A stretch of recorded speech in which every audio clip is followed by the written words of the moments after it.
बदलते भारत की शान।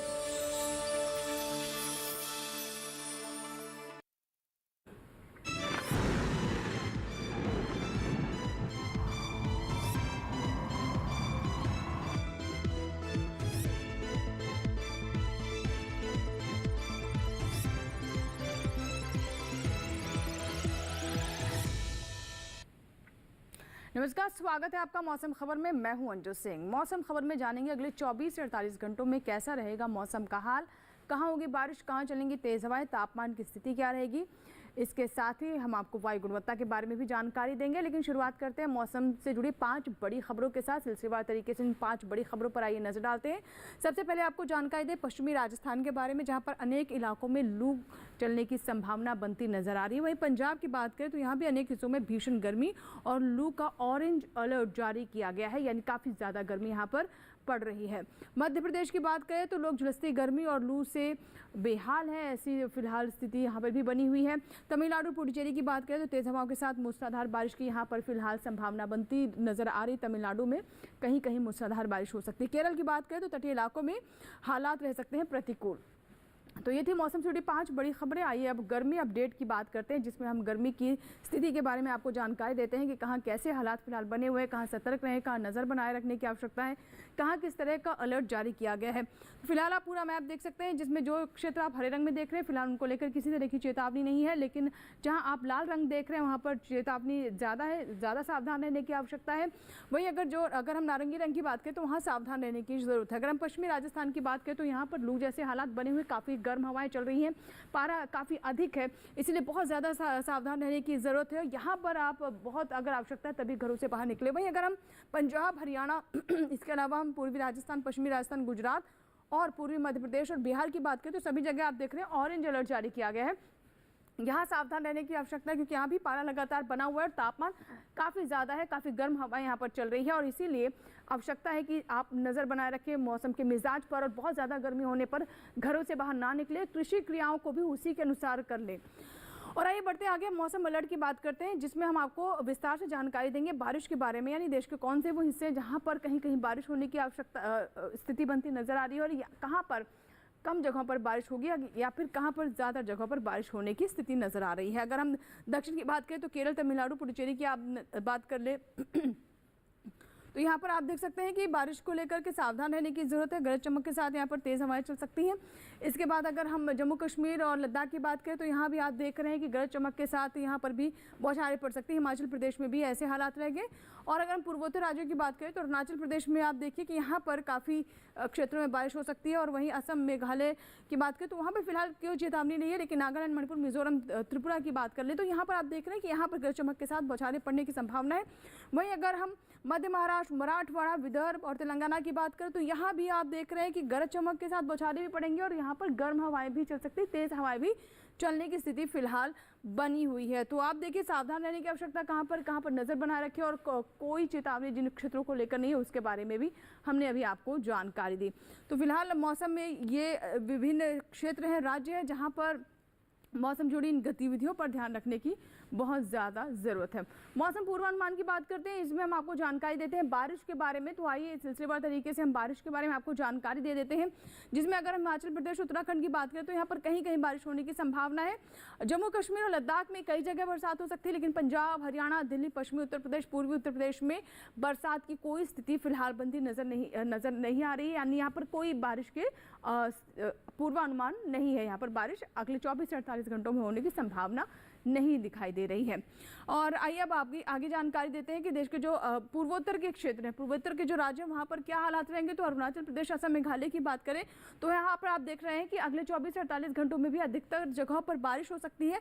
उसी तरीके से नागालैंड, मणिपुर, मिजोरम, त्रिपुरा की बात कर लेते हैं तो अनेक जगहों पर बारिश होने की संभावना है। उप हिमालय, पश्चिम बंगाल में कैसे हालात रहेंगे वो भी आप देख रहे हैं। अब दक्षिण की ओर हम रुख करते हैं, यहाँ पर बारिश की क्या स्थिति रहेगी उस पर नजर डालते हैं। तो आप देख सकते हैं कि केरल, बीती दक्षिण कर्नाटक में अधिकतर जगहों पर बारिश हो सकती है। तमिलनाडु, पुडुचेरी में अनेक जगहों पर बारिश होने की संभावना है। मध्य में तेलंगाना में कहीं कहीं बारिश होने की स्थिति बनती नजर आ रही है। वहीं तटीय आंध्र प्रदेश, रायलसीमा की बात करें तो यहाँ भी आप देख रहे हैं कि किस तरह के हालात रहेंगे। मध्य भारत की बात करें तो आप देख सकते हैं कि पश्चिमी मध्य प्रदेश, पूर्वी मध्य प्रदेश, छत्तीसगढ़, विदर्भ, मराठवाड़ा, वहीं अगर हम मध्य महाराष्ट्र की ओर भी रुख करें तो यहाँ कहीं कहीं पर बारिश होने की फिलहाल स्थिति अगले 24 से 48 घंटों में देखी जा सकती है। लेकिन अगर हम पश्चिमी राज्य की बात कर लें तो वहाँ पर बारिश की कोई हालात नहीं दिखाई दे रहे हैं। अब बात करते हैं मौसम की चाल की, यानी पिछले 24 घंटों में मौसम के मिजाज कैसे रहे उस पर हम नजर डालते हैं। तो इसमें अगर हम जम्मू कश्मीर और लद्दाख से शुरुआत करें तो आप देख रहे हैं कि पिछले 24 घंटों में भी यहाँ पर कहीं कहीं बारिश हुई है। इसी तरीके से पूरे पूर्वोत्तर में अरुणाचल प्रदेश, असम, मेघालय, नागालैंड, मणिपुर, मिजोरम, त्रिपुरा, यहाँ भी आप देख रहे हैं कि पिछले 24 घंटों में अरुणाचल प्रदेश में कई जगहों पर बारिश हुई। असम, मेघालय में भी आप बारिश के हालात देख रहे हैं। उप हिमालय पश्चिम बंगाल में भी ऐसे हालात रहे। वहीं अगर हम दक्षिण की आप बात कर लेते हैं तो जिसमें आप देख सकते हैं भीतरी दक्षिण कर्नाटक, तमिलनाडु, केरल, यहाँ पिछले 24 घंटों में भी बारिश हुई और आने वाले 24 से 48 घंटों में भी बारिश का पूर्वानुमान है। भीतरी उत्तर कर्नाटक, तटीय आंध्र प्रदेश, तेलंगाना में भी पिछले 24 घंटों में बारिश दर्ज की गई है। तो मौसम की चाल की बात हम आपको बता रहे हैं, जिसमें अगर हम मध्य भारत की ओर अब रुख करें, जिसमें मुख्य रूप से अगर हम पूर्वी मध्य प्रदेश और पश्चिमी मध्य प्रदेश की बात करें तो यहाँ आप देख रहे हैं कि गरज चमक के साथ ओलावृष्टि भी हुई है। कई ऐसे मौके आए हैं पिछले एक सप्ताह में जब यहाँ पर ओलावृष्टि दर्ज की गई है। छत्तीसगढ़, विदर्भ, मराठवाड़ा, मध्य महाराष्ट्र की बात कर लेते हैं तो जिसमें आप देख रहे हैं कि यहाँ पर मध्य महाराष्ट्र के पास भी पिछले 24 घंटों में ओलावृष्टि हुई है। फिलहाल इसी के साथ ही मौसम खबर में यहाँ पर वक्त एक छोटी सी ब्रेक का कहीं मत जाएगा। देखते रहे मौसम खबर।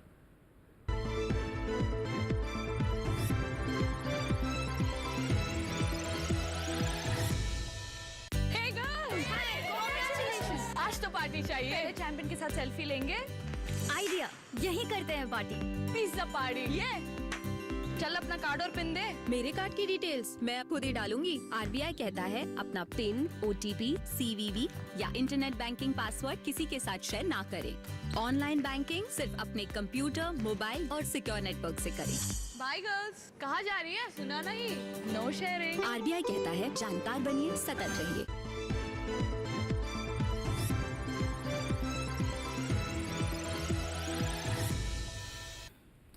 ब्रेक के बाद एक बार फिर आपका स्वागत है। आप देख रहे हैं मौसम खबर और मौसम खबर के इस भाग में हम बात करते हैं तापमान के हाल की, जिसमें हम आपको सिलसिलेवार तरीके से बताते हैं कि देश के कौन से वो हिस्से रहे जहां पर अधिकतम तापमान या न्यूनतम तापमान सामान्य से ऊपर गया और कहां ये नीचे लुढ़का है। तो तापमान के हाल में हम शुरुआत करते हैं हिमाचल प्रदेश, पंजाब, लद्दाख, जम्मू कश्मीर की हम बात करें तो यहाँ आप देख सकते हैं कि तापमान जो है वो सामान्य से 3 से 5 डिग्री सेल्सियस अधिक दर्ज किया गया है, ज़्यादा दर्ज किया गया है।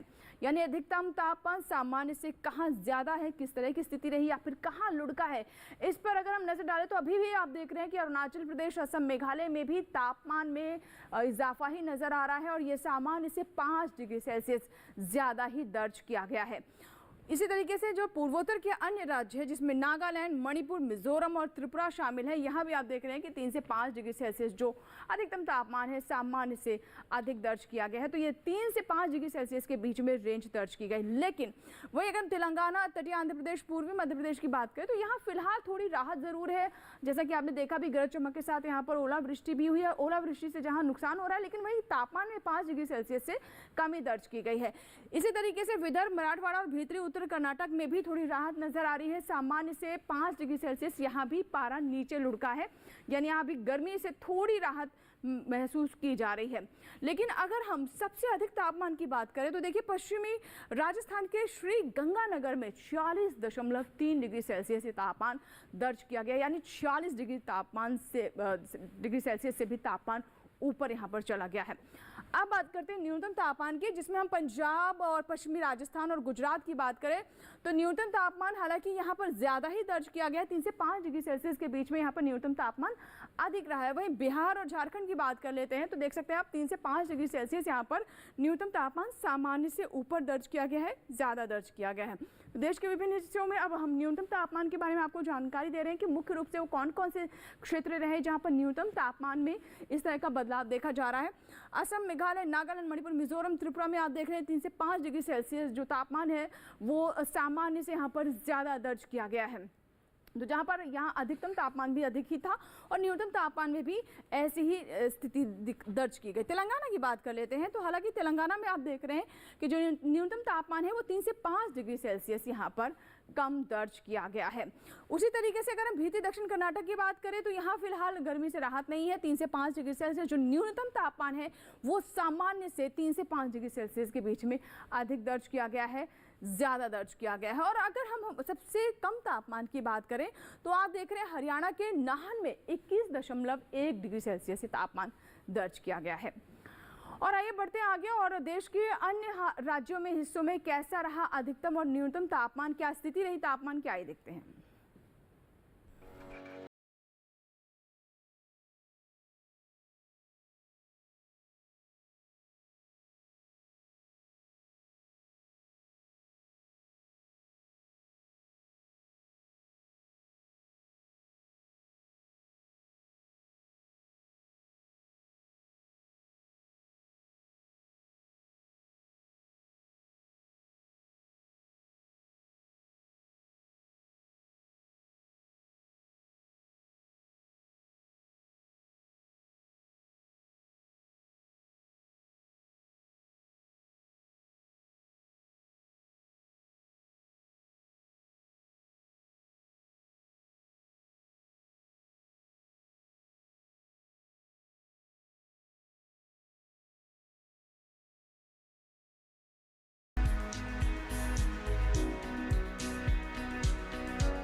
मौसम खबर में फिलहाल यहाँ वक्त एक छोटे से ब्रेक का, कहीं मत जाइएगा। ब्रेक के बाद भी मौसम खबर जारी रहेगा।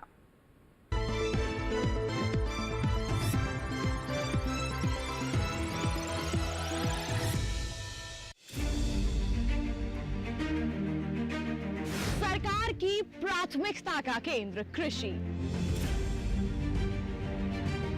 हर दिन नई इबारत, आत्मनिर्भर नया भारत।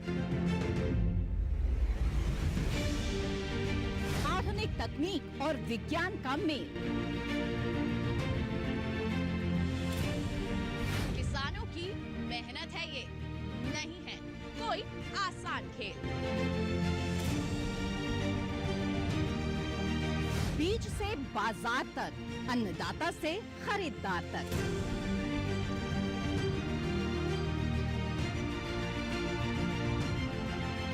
खेती किसानी से जुड़ा हर मंथन जानने के लिए देखिए कृषि दर्शन। देखिए कृषि दर्शन सोमवार, बुधवार, शुक्रवार शाम 7 बजे सिर्फ दूरदर्शन किसान चैनल पर।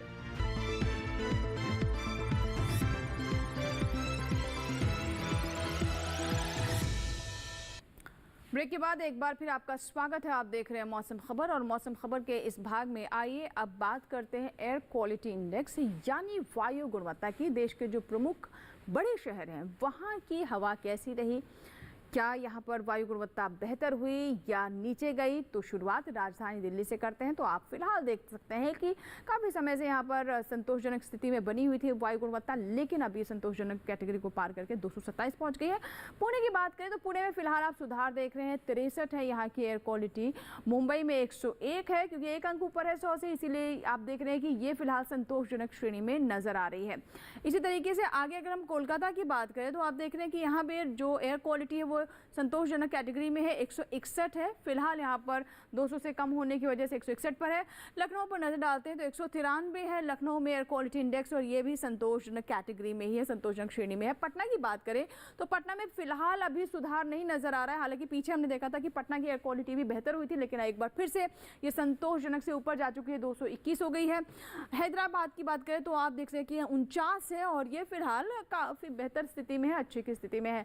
अहमदाबाद पर नजर डालते हैं तो अहमदाबाद में एयर क्वालिटी इंडेक्स 103 है 100 से ऊपर और ये संतोषजनक कैटेगरी में है अहमदाबाद की एयर क्वालिटी। आइए बात करते हैं पर्यटन पूर्वानुमान के, जिसमें देश के जो प्रमुख लोकप्रिय पर्यटक स्थल है वहां पर अगले 4 दिनों में मौसम का हाल कैसा रहने वाला है उस पर हम सिलसिलेवार तरीके से नजर डालते हैं। शुरुआत करते हैं लद्दाख से। तो यहाँ आप देख रहे हैं कि चारों ही दिन ना तो मौसम में किसी तरह का बदलाव है, ना ही तापमान में कोई उतार चढ़ाव है। हालांकि सिर्फ न्यूनतम तापमान में आप देख रहे हैं कि 1 डिग्री से यहाँ पर गिरावट हो जाएगी। अगले 3 दिनों में न्यूनतम तापमान 8 डिग्री सेल्सियस पर सेट रहेगा, लेकिन अधिकतम तापमान पहले शनिवार को जहां 22 डिग्री सेल्सियस है उसके बाद 20 डिग्री सेल्सियस पर अगले 3 दिनों पर ये भी फिक्स नजर आएगा।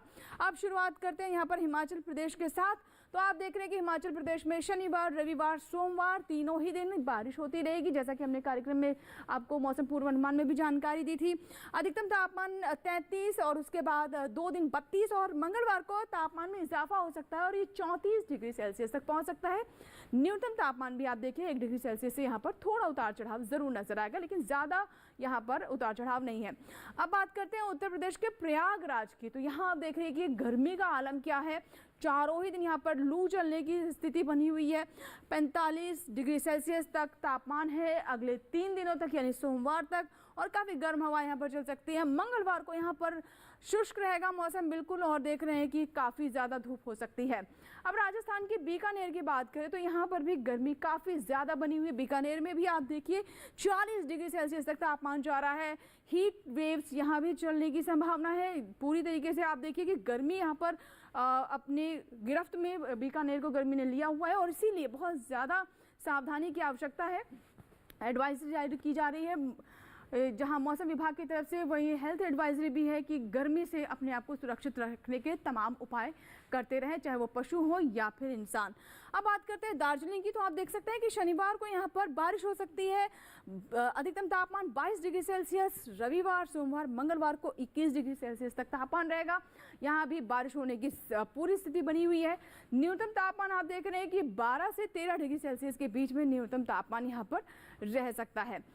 अरुणाचल प्रदेश के तवांग की बात करें तो आप देखिए कि तीनों दिन यहाँ पर तापमान 15 डिग्री सेल्सियस पर है, यानी शनिवार को जहाँ अधिकतम तापमान 13 डिग्री सेल्सियस है, उसके बाद 3 दिन जो है रविवार, सोमवार, मंगलवार को अधिकतम तापमान 15 डिग्री सेल्सियस है। न्यूनतम तापमान भी आप देख रहे हैं कि 3 डिग्री सेल्सियस पर ही यहाँ पर कांस्टेंट बना हुआ है।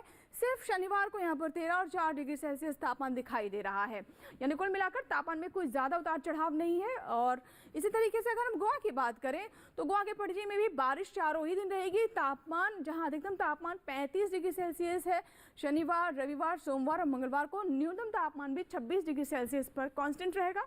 ना तापमान में कोई फर्क है और ना ही मौसम के मिजाज में कोई उतार चढ़ाव अगले 4 दिनों में यहाँ पर दर्ज करने की संभावना है। इस तरह की जानकारी भारत मौसम विज्ञान विभाग की तरफ से दी जा रही है। अब बात करते हैं खूबसूरत केरल की। तो आप देख रहे हैं कि पिछले 24 घंटों में भी यहाँ पर बारिश दर्ज की गई और आने वाले 4 दिनों में भी यहाँ पर बारिश रहेगी। कोट्टयम में 35 डिग्री सेल्सियस अधिकतम तापमान, न्यूनतम तापमान 25 डिग्री सेल्सियस, यानी बारिश एक जैसी ही रहेगी चारों दिन। तापमान में भी अधिकतम और न्यूनतम तापमान में कोई उतार चढ़ाव नहीं, कोई तब्दीली यहाँ पर फिलहाल नहीं है। लेकिन इस बात का ज़रूर ध्यान रखें कि बारिश रहेगी, ह्यूमिडिटी, उमस काफ़ी ज़्यादा यहाँ पर हो सकती है। अब बात करते हैं तमिलनाडु के रामेश्वरम की। तो यहाँ भी आप देखिए कि तमिलनाडु में भी काफ़ी ज़्यादा गर्मी थी। अभी फिलहाल बारिश हो रही है तो यहाँ पर राहत नज़र आ रही है। अधिकतम तापमान 32 डिग्री सेल्सियस पहले 2 दिन, उसके बाद 33 डिग्री सेल्सियस और मंगलवार को एक बार फिर से तापमान में 1 डिग्री से गिरावट हो सकती है। न्यूनतम तापमान आप देख रहे हैं कि ये 24 से 25 डिग्री सेल्सियस के बीच में ही दर्ज किया जाएगा। तो ये तो बात है पर्यटक स्थलों के मौसम पूर्वानुमान की। फिलहाल अब कार्यक्रम में आगे बढ़ते हैं और बात करते हैं खेती किसानी की, जिसमें हम आपको बताते हैं देश के विभिन्न राज्यों को लेकर वहां उगाई जाने वाली फसलों में विशेष ध्यान देने की आवश्यकता है, यानी विशेषज्ञों की राय को गौर में करते हुए आप अपनी कृषि क्रियाओं को आगे बढ़ाएं। आइए जानते हैं आज किन राज्यों के बारे में आपको जानकारी दे रहे हैं। मध्य प्रदेश में इस समय कैमूर के पठारी और सतपुड़ा के पहाड़ी इलाकों में किसान काटी गई फसलों को किसी सुरक्षित जगह पर रखें। इसके साथ ही यहाँ बागों में लगे नए पौधों और सब्जियों को तेज हवाओं से बचाने के लिए सहारा दें। कैमूर के पठारी और सतपुड़ा के पहाड़ी इलाके में ही इस समय जायद, मूंग, उड़द, ज्वार और लोबिया में 3 से 5 दिनों के अंतराल पर जरूरत के अनुसार सिंचाई करें। वहीं विंध्य के पठारी इलाकों में इस समय सब्जियों और बागों में जरूरत के अनुसार सिंचाई करें। यहीं इस समय बादल छाए रहने की वजह से ग्रीष्मकालीन सब्जियों और फसलों में कीटों का प्रकोप बढ़ सकता है। ऐसे में किसान इसकी निगरानी करते रहें। इसके अलावा विंध्य के पठारी इलाकों में किसानों को सलाह दी जाती है अपने खेत की मिट्टी का परीक्षण करें और हर 3 वर्ष के अंतराल पर गहरी जुताई करें। मध्य प्रदेश के मध्य नर्मदा घाटी इलाकों में टमाटर, मिर्च और बैगन जैसी सब्जियों में सिंचाई करें। वहीं झाबुआ के पहाड़ी इलाकों में आम के बागों में 7 से 10 दिनों के अंतराल पर सिंचाई करें। झाबुआ में ही खुदाई की गई प्याज की पत्तियों को काट दें और 1 सप्ताह तक उन्हें सुखाने के बाद उनका भंडारण करें। यहीं अदरक और हल्दी लगाने के लिए खेत तैयार करें। बुंदेलखंड के किसान बागों और सब्जियों के छोटे पौधों को तेज धूप से बचाएं। इसके साथ ही यहाँ सब्जियों और बागों के अलावा खेतों में नियमित अंतराल पर सिंचाई करें। बुंदेलखंड में ही ये समय प्याज की बुआई के लिए भी उपयुक्त है। और आइए अब जानते हैं कि फसलों को लेकर और जिस तरह का मौसम बना है उसको लेकर हमारे कृषि मौसम वैज्ञानिकों का क्या कहना है। तो इसके लिए हम बात करते हैं पुणे स्थित मौसम विज्ञान विभाग की, जहां पर वैज्ञानिक जया धामी हमें क्या जानकारी दे रही हैं, डालते हैं नजर। तमिलनाडु में अधिक ऊंचाई वाले पहाड़ी क्षेत्रों में सब्जी के खेत से अतिरिक्त जल निकासी करें। इसके साथ ही फलों में उर्वरकों और कीटनाशकों का प्रयोग स्थगित कर दें। दक्षिणी आंतरिक तथा तटीय कर्नाटक में कटे हुए अनाज को वर्षा के पानी से बचाने हेतु उचित स्थान पर संग्रहित करें। परिपक्व मूंगफली की कटाई सुबह एवं शाम के समय करें। अरुणाचल प्रदेश में झूम धान, मक्का तथा सब्जियों के क्षेत्र में उचित अपवाह प्रबंधन बनाए रखें तथा बढ़ते पौधों को उचित सहायता प्रदान करें। असम में परिपक्व बोरो धान की कटाई साफ मौसम में ही करें। खड़ी फसलों जैसे मूंग, उड़द, मक्का तथा सब्जियों और बगीचों से अतिरिक्त जल निकासी की उचित व्यवस्था बनाए रखें। मध्य महाराष्ट्र में दिनांक 17 मई को 1 या 2 स्थानों पर ओलावृष्टि के साथ तेज हवाएं चलने की संभावना है। अतः परिपक्व फलों की कटाई यथाशीघ्र पूर्ण करें तथा कटी हुई उपज को सुरक्षित स्थान पर रखना भी सुनिश्चित करें। उत्तर प्रदेश में मूंग एवं उड़द में पर्याप्त नमी बनाए रखने के लिए सिंचाई करते रहें। सब्जियों, चारा फसलों, आम, अमरूद, नींबू, अंगूर, पपीता और लीची के बगीचों में आवश्यकतानुसार हल्की और बार बार सिंचाई करते रहें। उड़ीसा में परिपक्व धान तथा मूंगफली की कटाई करें। खड़ी फसलों में हल्की और आवश्यक समयांतराल पर सिंचाई करें। मिट्टी की नमी को संरक्षित करने हेतु फसल अवशेषों, पुआल तथा पॉलीथीन से मल्चिंग करें। पंजाब में बीटी कपास तथा देसी कपास की बुवाई पूर्ण कर लें। भिंडी एवं मूंगफली की बुवाई करें। नींबू, लीची एवं आम में हल्की और समय समय पर सिंचाई करते रहें। हरियाणा में कपास की बुवाई करें। उष्ण लहर से बचाव हेतु खड़ी फसलों में 4 से 6 दिन के अंतराल पर फव्वारा विधि से सिंचाई करें। इसके साथ ही अन्य राज्यों की बात करें तो खरपतवारों, कीड़ों और रोगजनकों को नष्ट करने हेतु ग्रीष्मकालीन गहरी जुताई करें, जिससे मानसून पूर्व वर्षा जल का अवशोषण मिट्टी में अधिकतम हो सके। और चलिए बढ़ते आगे और बात करते हैं आज की फसल की, जिसमें आज हम आपको जानकारी देंगे बेल वाली सब्जियों में तोरी के बारे में। तोरी पोषक तत्वों से भरपूर होती है और इसमें काफ़ी ज़्यादा पानी होता है और मिनरल्स भी इसमें बहुत होते हैं, जो कि हमारी सेहत के लिए काफ़ी लाभकारी हैं। इसके साथ ही साथ हमारे किसान भी तोरी की फसल को लेकर अच्छा लाभ कमा सकते हैं। आइए जानते हैं तोरी की फसल में किन किन विशेष बातों का ध्यान रखने की आवश्यकता है। इसे तुरई, तोरी और घिवरा तीनों कहते हैं। इसकी खेती लगभग पूरे भारत में की जाती है। दूसरे बेल वाली सब्जियों की तरह ही इसे भी साल में 2 बार बोया जाता है, यानी अभी तोरी बोने का एकदम सही समय चल रहा है। तोरी की बुवाई करते समय कुछ सावधानियां बरतें। उन्नत किस्म का बीज चुनना बेहतर रहेगा। भारतीय कृषि अनुसंधान संस्थान ने 2 किस्में विकसित की हैं, पूसा स्नेह और पूसा नूतन। पूसा स्नेह उत्तरी मैदानी क्षेत्रों के लिए उपयुक्त है। इसका फल चिकना, सीधा और दरमियानी लंबाई का होता है। रंग गहरा हरा, गूदा मुलायम, लेकिन छिलका सख्त होता है। तुड़ाई के बाद बेचने के लिए इसे काफी दूर तक भेजा जा सकता है। साथ ही इसमें अधिक तापमान सहने की भी क्षमता होती है। बुवाई के 45 से 50 दिनों के भीतर फसल तैयार हो जाती है। इस दौरान किसान पहली तुड़ाई कर सकते हैं। 1 हेक्टेयर में 120 क्विंटल तक पैदावार हो सकती है। पूसा नूतन का फल धारीदार होता है। ये दिल्ली और इसके आसपास के इलाकों के लिए उत्तम है। फल लंबा, सीधा और आकर्षक होता है। फलों का रंग हरा और औसत वजन 105 ग्राम होता है। इसका भी गूदा मुलायम होता है। ये बसंत, ग्रीष्म और खरीफ दोनों फसलों के लिए उपयुक्त है। बोने के 45 से 50 दिनों में पहली तुड़ाई की जा सकती है। तोरी की बुवाई करते समय 1 हेक्टेयर के लिए 4-5 किलो बीज पर्याप्त होते हैं। बुआई करते समय पंक्ति से पंक्ति की दूरी 200 सेंटीमीटर और पौध से पौध की दूरी 75 सेंटीमीटर रखें। अगर बात सिंचाई की करें तो गर्मी के मौसम में हर 5-6 दिन पर सिंचाई करते रहें। फसल में फल मक्खी का प्रभाव भी देखा जा सकता है। ऐसे में उचित दवाओं का छिड़काव करें। ध्यान रखें कि फसल में किसी भी तरह की दवा का छिड़काव करने से पहले कृषि विशेषज्ञों की सलाह जरूर लें। और इसी के साथ ही आज मौसम खबर में फिलहाल इतना ही। उम्मीद करते हैं मौसम खबर से हमारे किसानों को मदद हो रही होगी। चलते चलते आपको बता दें कि आप मौसम खबर हमारे YouTube चैनल पर भी देख सकते हैं। इसके लिए बस करना आपको ये है कि टेलीविजन स्क्रीन पर दिखाए जा रहे इस QR कोड को स्कैन करें और YouTube पर भी देखिए मौसम खबर। फिलहाल यहाँ लेते हैं आपसे इजाज़त, लेकिन आप बने रहें दूरदर्शन किसान के साथ। नमस्कार।